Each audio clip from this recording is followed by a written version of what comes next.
আসসালামু আলাইকুম, আমি মোহাম্মদ রেজা। RST সফটবির পক্ষ থেকে Excel with live project Bangla series টিউটোরিয়ালে আপনাদেরকে জানাচ্ছি আবারও স্বাগতম। বন্ধুরা, গত পর্বে আমরা MS এক্সেলের যে বিষয়টি নিয়ে আলোচনা করেছিলাম, যে অপশনগুলো নিয়ে আলোচনা করেছি, সেগুলো হলো হোম মেনুর অ্যালাইনমেন্ট রিবনের এই অপশনগুলো নিয়ে আলোচনা করেছি। তো আমরা আজকে এই পর্বে আমরা গত পর্বে যেই বিষয়গুলো আলোচনা করেছি, আপনাদের কাছে একটা রিকোয়েস্ট, যদি আপনারা আমার সেই টিউটোরিয়ালটি না দেখে থাকেন তাহলে অবশ্যই আমার 5 নম্বর ক্লাসের টিউটোরিয়ালটি দেখবেন, দেন আপনারা আমার এই টিউটোরিয়ালটি দেখা শুরু করবেন এবং বাসায় প্র্যাকটিস করবেন। তো আমি আজকে আমার এই টিউটোরিয়ালে গত পর্বে যেটি দেখিয়েছি এই অপশনগুলো নিয়ে আমি এগুলো একটু ভাষা দেখাবো, আর এর সাথে আমি এগুলো নিয়ে ডিটেলস আলোচনা করব, অর্থাৎ অ্যালাইনমেন্ট রিবন গ্রুপটা নিয়ে সবগুলো বেসিক আরও একটিবার আলোচনা করব। তো আমরা একটা নতুন শিটে যাই। তো নতুন একটি শিটে যদি আসি আমরা, তো এখানে আমি রোটে ডিলিট করে দিচ্ছি। তো আমরা গত পর্বে কন্টেন্টগুলোকে কিভাবে টপ, বটম, সেন্টার, তারপরে লেফট রাইট নেবেন, এই বিষয়গুলো নিয়ে শিখেছি।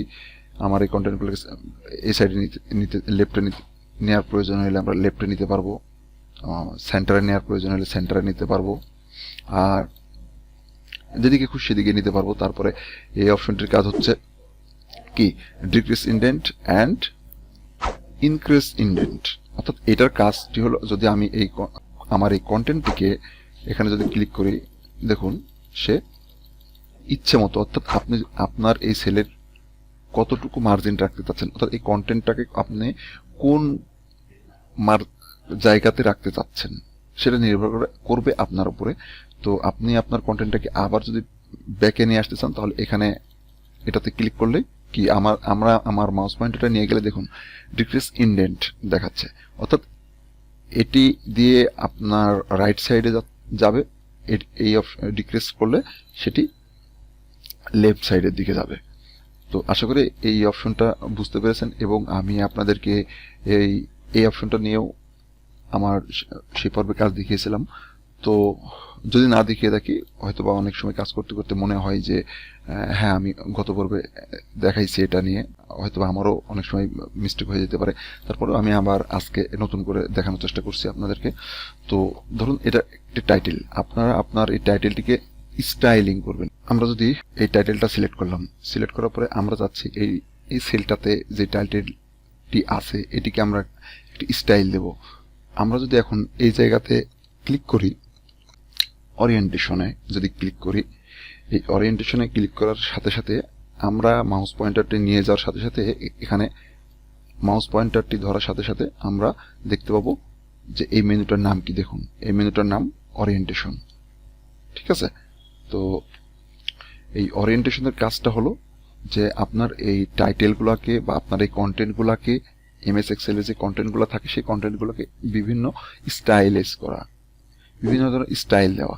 তো আমি এখানে সিলেক্ট করি, করার পরে যদি আমি এখানে এই ড্রপডাউনে ক্লিক করার সাথে সাথে যদি এখানে ক্লিক করি, দেখুন আপনার স্টাইলটি এরকম হয়ে যাচ্ছে। আপনি যদি এরকম রাখতে চান আপনার স্টাইলটি, আপনি এটাতে ক্লিক করবেন।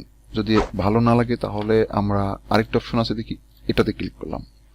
এটাতে ক্লিক করলে আপনার MS এক্সেলের যে কন্টেন্ট আছে সেই কন্টেন্টের স্টাইলটি এরকম হবে। তো আমরা Ctrl-Z দিলাম, Ctrl-Z দিয়ে আমরা আগের পর্যায়ে আসলাম। আবার আমরা কি করব, এই ড্রপডাউনে ক্লিক করার পর ভার্টিক্যাল টেক্সট সিলেক্ট করব। যদি ভার্টিক্যাল টেক্সটটাতে সিলেক্ট করি, তো আমার এই টেক্সটটা এরকম স্টাইল আসছে।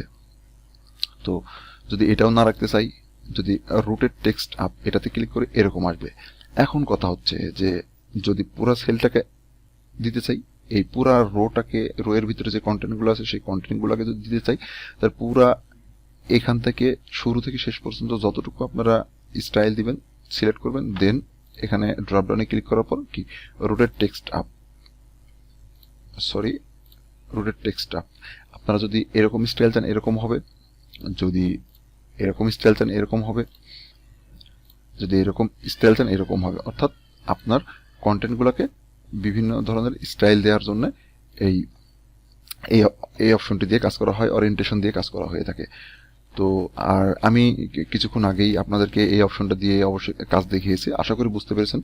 তো এখন আমরা এখন আমি চলে যাব যে আমার এক্সেলের wrap text and merge and সেন্টারটা নিয়ে আলোচনা করব। তো আমি কন্ট্রোল জেড দিয়ে আমার কন্টেন্টগুলো ডাটাগুলো আগের পর্যায়ে নিয়ে গেলাম। তো এখন হচ্ছে যে র্যাপ টেক্সটটা কি এবং কিভাবে কাজ করে আর কেন এই র্যাপ টেক্সটটা আমরা ইউজ করব, তার আগে আমি আপনাদেরকে একটু ইন্টারনেটে নিয়ে যাব, একটু দেখানোর চেষ্টা করব। যদি আমরা একটু গুগলে যাই যে সরি হাউ টু ওয়ার্ক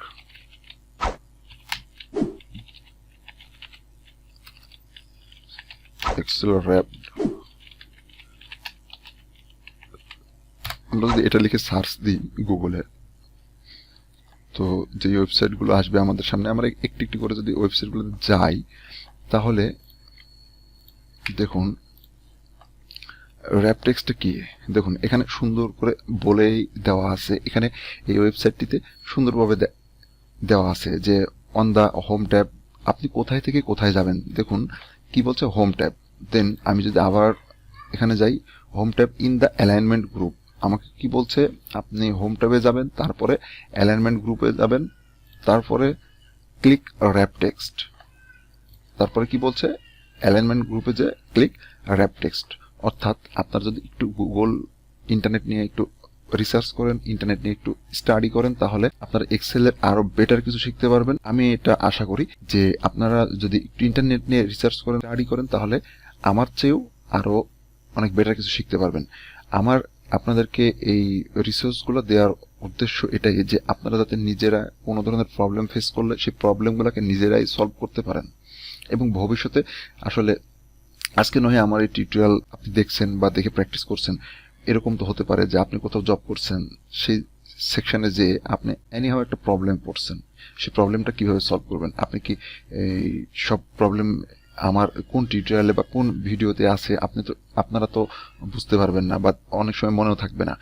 তখন কি বসে থেকে এই ধরনের জিনিসগুলো কি দেখার সময় হবে? সময় হবে না। কারণ একটা অর্গানাইজেশনে থাকলে, একটা অফিসে থাকলে অলওয়েজ টাইম সব ধরনের সবকিছু দেখা বা ভিডিও দেখা বা দেখে আপনার প্রবলেমটাকে সলভ করবেন সেই সিচুয়েশন থাকে না। সেই কারণে আমি আপনাদেরকে এই বলছি যে একটু ইন্টারনেট নিয়ে স্টাডি করতে হবে, করলে আপনি আরো বেটার কিছু শিখতে পারবেন। তো আরেকটি সমস্যা হতে পারে হয়তো বা আপনাদের, হয়তো অনেকে কনফিউজড যে আপনারা হয়তো ইংলিশ জানেন না, ইংলিশ রিডিং ঠিকভাবে হয়তো বা বুঝতেছেন না। তো এটা নিয়েও কোনো সমস্যা নেই। আপনারা যদি জাস্ট গুগলে যে গুগল ট্রান্সলেট লিখে সার্চ দিবেন, দেওয়ার পরে এখানে ইংলিশ টু বাংলা করে দিবেন। আমার এখানে ইংলিশ আছে, আমি এখানে সিলেক্ট করব, করে ইংলিশ করে দিলাম, এখানে বাংলা। তো আমি যদি এখান থেকে দেখুন, যদি কপি করে আমি এই জায়গায় দিয়ে দেওয়ার সাথে সাথে আমার এখানে বাংলা চলে আসছে। অর্থাৎ আপনাদের যাতে কোনো ওয়েবসাইটে গেলে হতে পারে সেখানে ইংলিশে লেখা আছে, আপনারা বুঝতেছেন না যে কোনটার পর কি করতে হবে, কোনটার পর কি কাজ করতে হবে। তো আপনারা যদি জাস্ট কপি করবেন এবং গুগল ট্রান্সলেটে নিয়ে যে যদি দিয়ে দেন, তাহলে সেটার বাংলা চলে আসবে। তাহলে মোটামুটি অনেক সময় দেখা যাচ্ছে যে 70% বা 80% আসে, তারপরেও তো আপনার কনসেপ্টটুকু ক্লিয়ার হবে বা আপনি বুঝতে পারবেন যে আসলে এই জায়গাটাতে কি বলতে যাচ্ছে, এখানে কি বলছে, এই লেখাটাতে এই কন্টেন্টটা কি বলা আছে, কিভাবে কাজ করতে হবে। তো যাই হোক, আমি আশা করি আপনাদেরকে বুঝাইতে পেরেছি। তো এই হলো যে আপনারা ইন্টারনেট সার্চ দেবেন, দিয়ে আপনাদের প্রবলেমগুলো ফাইন্ড আউট করবেন। আমরা আরেকটি ওয়েবসাইটে যদি যাই, তাহলে এখানেও দেওয়া আছে, দেখেন যে র্যাপ টেক্সট দিয়ে কিভাবে কাজ করতে হয়। হ্যাঁ, সুন্দরভাবে দেওয়া আছে। এগুলো একটু আসলে এই টিউটোরিয়ালের ভিতরে সবকিছু এত ডিটেলস ভাবে বলতে গেলে টিউটোরিয়াল অনেক বড় হয়ে যায়, তো সেই কারণে আসলে সবকিছু ডিটেলস বলা যাচ্ছে না। তো আমি আপনাদেরকে ওইটা দেখাই দিচ্ছি যে আপনারা এরকম ভাবে ইন্টারনেট নিয়ে একটু স্টাডি করবেন, করলে আপনারা নিজেরাই প্রবলেমগুলো সলভ করতে পারবেন।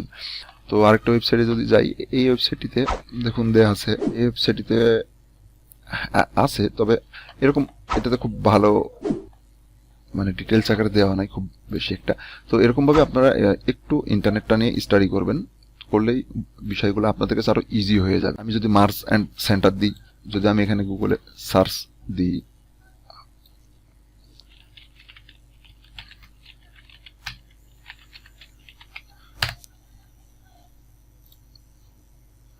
এই অপশনটি দিয়ে কি ধরনের কাজ করা হয়ে থাকে যদি আমরা একটু দেখি। দেখেন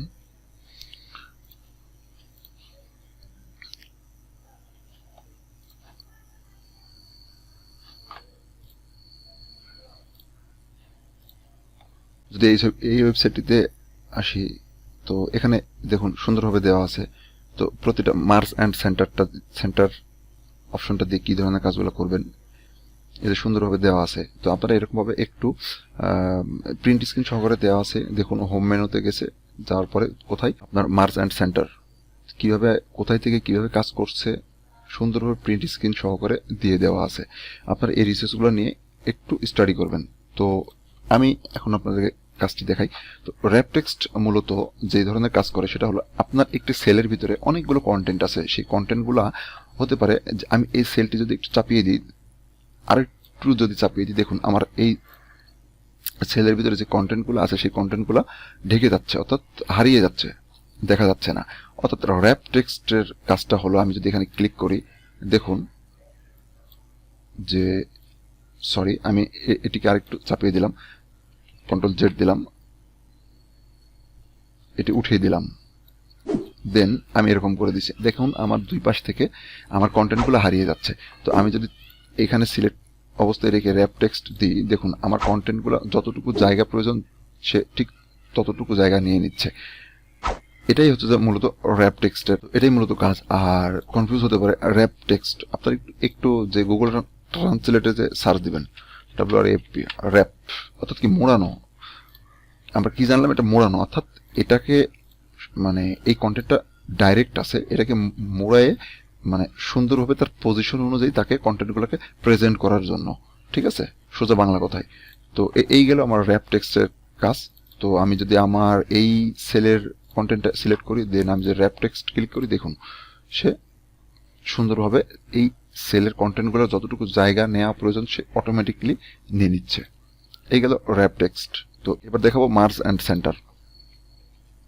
তো মার্জ অ্যান্ড সেন্টারটা দিয়ে কি ধরনের কাজ করা হয়ে থাকে সেটি হলো যে যদি আমরা ধরেন যে এখানে একটি রো নিলাম, আমি চাচ্ছি এই রোগুলোকে কি করব, একটি রো সেল বানিয়ে দেব। অর্থাৎ এখানে 1 2 3 4 এরকম করে 4টি আছে। তো আমি যদি চাই যে এই 4টিকে একটি করব, এই 4টিকে একটি করব, তাহলে এটি সিলেক্ট করলাম, দেন মার্জ অ্যান্ড সেন্টারে যদি ক্লিক করি, তাহলে দেখুন আমার এই 4টি রো মার্জ হয়ে এক জায়গায় হয়ে গেছে, একটি সেল হয়ে গেছে।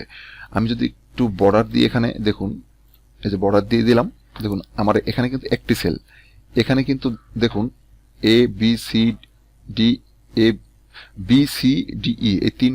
4টা মিলে কিন্তু মার্জ হয়ে একটি সেল হয়ে গেছে।